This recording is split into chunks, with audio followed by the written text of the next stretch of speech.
वहां बीजेपी उम्मीदवारों की जीत हुई।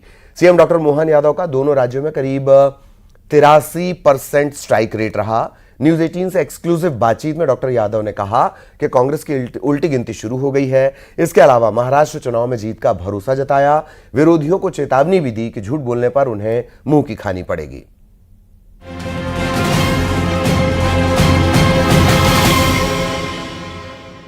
हरियाणा और जम्मू कश्मीर में चुनाव के बाद मध्य प्रदेश में भी जश्न का माहौल है। मध्य प्रदेश के इसी जश्न में शामिल हुए थे मध्य प्रदेश के मुख्यमंत्री डॉक्टर मोहन यादव जी। इनको हमने फुलझड़ी चलाते देखा है, इस वक्त हमारे साथ मौजूद हैं। सर, फुलझड़ी, अब इसके बाद बम पटाखों की बारी। मिठाई के थाल खत्म हो रहे हैं, दुश्मन के घर के चिराग बुझ रहे हैं। कांग्रेस ने अपने उल्टे दिनों की जो शुरुआत की थी यशस्वी प्रधानमंत्री के खिलाफ बोलते बोलते, कांग्रेस ने अपनी राजनीतिक यात्रा में जिस ढंग की गलतियां की है, एक इतनी बड़ी पुरानी पार्टी लीडरशिप के अभाव में कैसे मर सकती है, उदाहरण बनेगी कांग्रेस। और नादान आदमी को आगे करने की कीमत भी चुकाएगी कांग्रेस। एक परिवार को ही सब कुछ मानने की कीमत चुकाएगी कांग्रेस। हरियाणा का चुनाव, जम्मू कश्मीर का चुनाव, 2014 का लोकसभा, 2019 का लोकसभा, ये सारे उदाहरण बनेंगे कांग्रेस के अतीत के। जब अपनी सत्ता से 2 बार केंद्र सरकार में राज्य सरकार चलाने वाले लोग अपनी गलतियों से किस प्रकार से अपनी पार्टी का सत्यानाश करते हैं।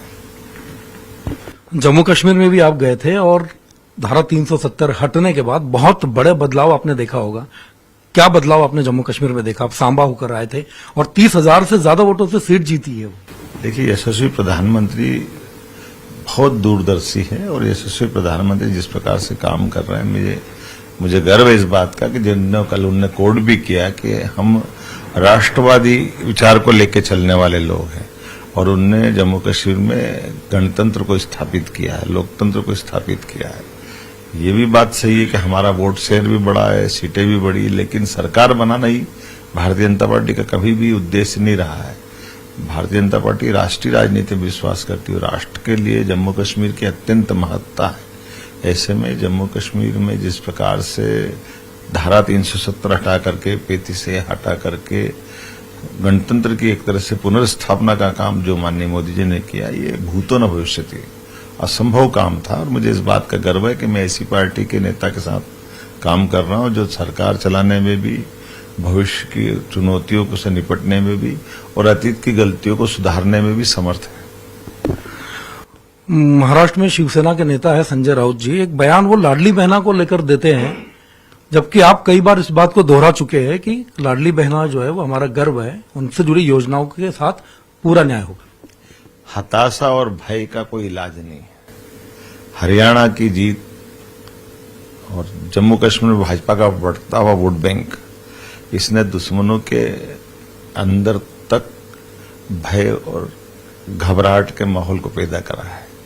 और इससे में शिवसेना, उद्धव ग्रुप के लोग भी, जिसमें संजय राउत की आप बात कर रहे हो, उनको लग रहा है कि लोकप्रिय योजनाओं के बलबूते पर भाजपा जिस ढंग से जीतती और अपने आगे अपना अभियान चला रही है, उसके मार्ग रोकने के ये शॉर्टकट है।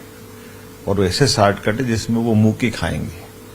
इसीलिए लाडली बहनों का अपमान किया गया। आज 1,29,00,000 बहनें हैं मध्य प्रदेश में जिनको हर महीने पैसा मिलता है। और इस वर्ष तो हमने लगातार कोई न कोई निमित्त बनाया है। जैसे इसी महीने हमने हमारी 5 अक्टूबर को रानी दुर्गावती जी का, वीरांगना रानी, उसके 500वें जयंती मनी। 5 तारीख को सबके सामने दमोह जिले में सिंगल क्लिक से पैसे डाले गए। और ऐसे में राउत ने झूठ बोला है तो उनके खिलाफ लाडली बहनाओं ने रिपोर्ट लिखाई है। ये प्रमाण है इस बात का कि झूठ बोलोगे तो कोई माफ नहीं करेगा। और महाराष्ट्र और मध्य प्रदेश तो लगा है। हमारे अतीत के रिश्ते बहुत शिवाजी महाराज के समय से बहुत नजदीक के रहे। यहाँ माननीय सिंधिया जी का, माननीय होलकर साहब का, पवार साहब का, सभी प्रकार के राजवंशों की सत्ता 300 साल से चली आ रही है। और कई कारणों से महाराष्ट्र और मध्य प्रदेश बहुत भाई भाई जैसे हैं। इसलिए मध्य प्रदेश में उनके द्वारा जो योजना चला जा रही, जो इसकी काफी हमारी महाराष्ट्र सरकार ने लागू की है, तो वो झूठ फैलाकर जीतने का रास्ता ढूंढना चाहते हैं, लेकिन इनको इसकी कीमत चुकाना पड़ेगी। शक्ति पर्व चल रहा है लगातार। आपने देवी अहिल्या माता जी की बात की, आपने दुर्गावती जी की बात की, रानी दुर्गावती की बात की।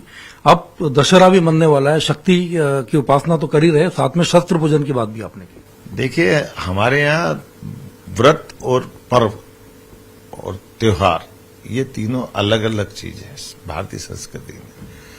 पर्व में हम अपनी शक्ति संचय करने के बाद उपवास में दिन निकालते हैं, लेकिन त्योहार तो आनंद मनाने के लिए होता है, उत्साह जगाने के लिए होता है और हिल मिल के खाने पीने के लिए होता है। और दशहरा का पर्व नवरात्रि के बाद आता है, तो उस दिन तो आनंद में डूबता है सब कुछ। और सारे त्योहार में दशहरा तो सबका राजा है। जब हमारी अपनी प्राचीन परंपरा के अनुसार हमारे अपने यहाँ शस्त्र की पूजन करता, हर व्यक्ति अपने हिंदू धर्म में, सनातन धर्म में दशहरा शस्त्र पूजन से ही मनाता है। और हमारे तो हर देवी देवता, 33 करोड़ देवी देवता, ऐसे कोई भी नहीं है जिनके हाथ में शस्त्र नहीं है। हमारे यहाँ शास्त्र की परंपरा भी है और शस्त्र की परंपरा भी है। इसलिए ऐसी सनातन संस्कृति के ऐसे उत्सव में अगर हमने अहिल्या माता के सुशासन को सामने लिया है, जिनने 300 साल पहले नारी शक्तियों की एक सेना बना दी और सुशासन के बलबूते पर पूरे देश में अहिल्या माता पूजाती है, हमारे लिए गौरव की बात है कि वो हमारे प्रदेश की राजमाता है। इसलिए होलकर वंश की उस महारानी को स्मरण करते हुए हमारी सरकार ने अहिल्याबाई के नाम पर यह दशहरा उत्सव किया है। मैं स्वयं उनकी राजधानी महेश्वर में जाकर के शस्त्र पूजन में शामिल हूँ। बाद में इंदौर उनकी छावनी रही, मैं वहां भी जाकर पूजन करने वाला हूँ। मेरे सभी माननीय मंत्रीगण अपने अपने स्थान पर इस पूरे आयोजन का हिस्सा बनेंगे। मेरी अपनी ओर से एक बार फिर पूरे प्रदेशवासियों को दशहरे के पावन पर्व की शुभकामना, नवरात्रि की शुभकामना, बधाई और मंगल कामना। मैं उम्मीद करता हूं कि दशहरे का पावन पर्व सब त्योहारों से और अच्छा बने, इसी मेरी कामना। आपने रानी दुर्गावती और अहिल्याबाई की प्रशासनिक दक्षता की बात की, जो आपके शब्दों में नहीं व्यवहार में भी झलकती है। इस समय मध्य प्रदेश के 55 में से 10 जिलों में महिला कलेक्टर है। इससे पहले प्रदेश की मुखिया महिला थी, तो ये डॉक्टर मोहन यादव के व्यवहार में झलकता है। देखिए, हमारे यहाँ तो परंपरा ही ऐसी है जो मातृ संस्था को मानते हैं, इसलिए देश भी भारत माता की जय बोलता है। हम तो पृथ्वी को भी माता के रूप में मानते हैं, सृष्टि को भी मातृ संस्था से जोड़ते हैं। ऐसे में स्वाभाविक रूप से हमारी अपनी प्राचीन परंपरा में अगर हमने इस बात को रखा है तो ये गौरव करने वाली बात है। जहाँ भाई बहन के रिश्ते में हमारे यहाँ स्त्री पुरुष में कभी कोई बंधन नहीं है, कोई कभी भेदभाव नहीं है।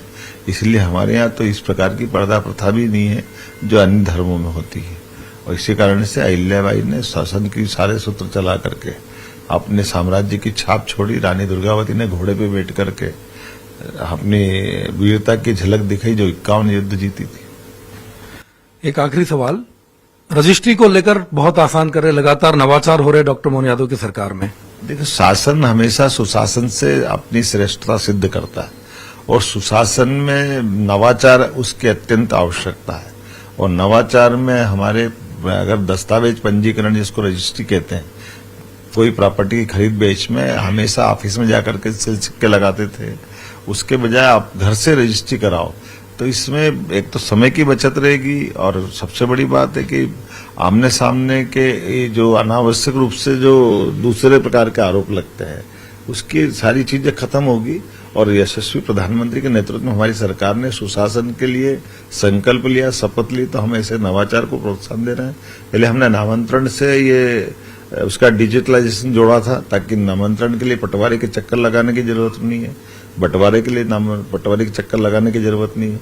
इसी प्रकार से रजिस्ट्री कराने में भी हमको ऑफिस जाके चक्कर लगाने की जरूरत नहीं। ये है मध्य प्रदेश के मुख्यमंत्री डॉक्टर मोहन यादव जी, जो लगातार नवाचार करते जा रहे हैं और मध्य प्रदेश के 55 जिलों में रजिस्ट्री घर बैठे की व्यवस्था होने वाली है।